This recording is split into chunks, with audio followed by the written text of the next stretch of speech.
All right, take a look at this man. Now, you may think you know who John Candy is, of course, from his work as a writer-performer on SCTV, from his work in movies such as Lampoon Vacation, but this man also plays a mean game of racquetball. I am.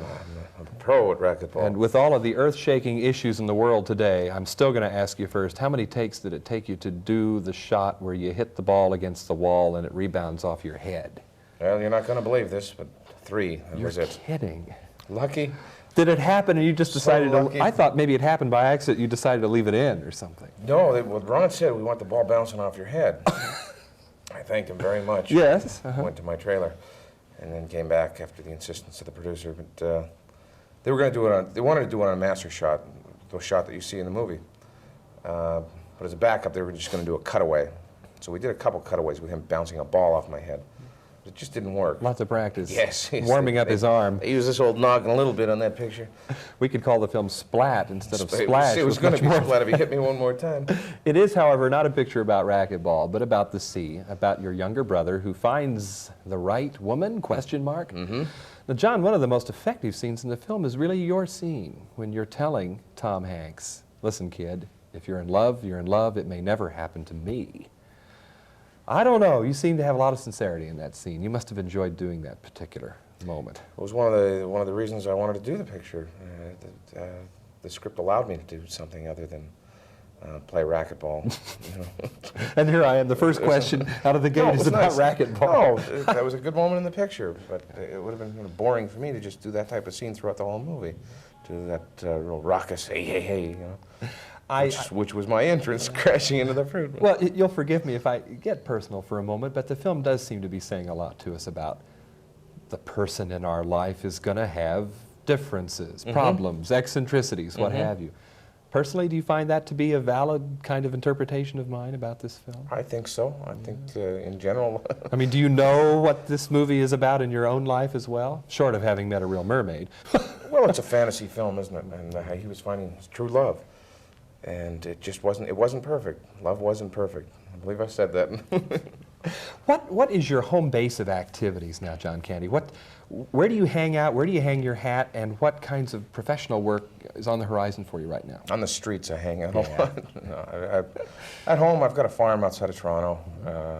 When I'm not working, I'm up there on the phone trying to get work.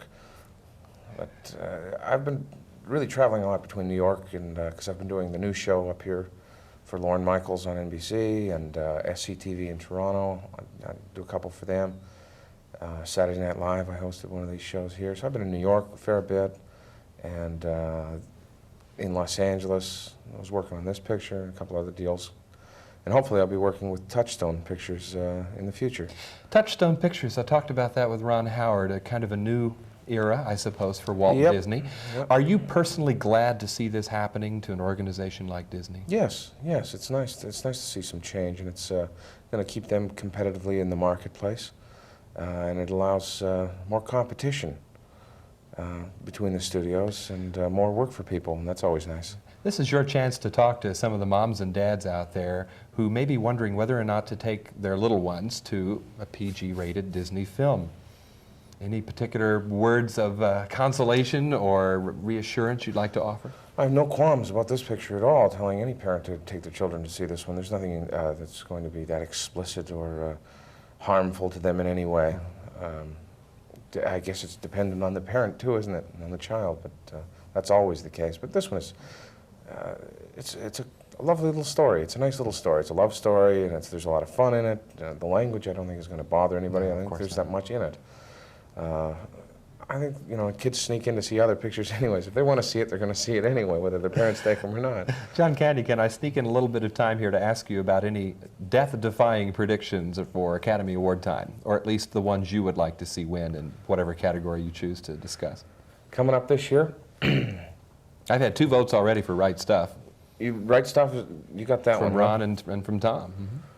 Well, I think Terms of Endearment is going to be the big sweep this year. Well, they took all their nominations. I think they're going to do well. Right Stuff, who did they go for Best Picture? I think Terms of Endearment is going to probably... No, Right Stuff for Best Picture. Right Stuff, huh? Yeah. Right Stuff.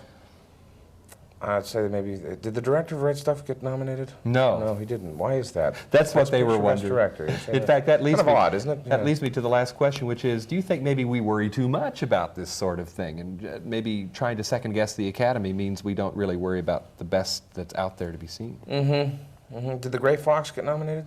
Isn't that a shame it did not? Oh, nice little picture. Yeah, Well, indeed. that's always the case. There's always going to be those nice little pictures out there.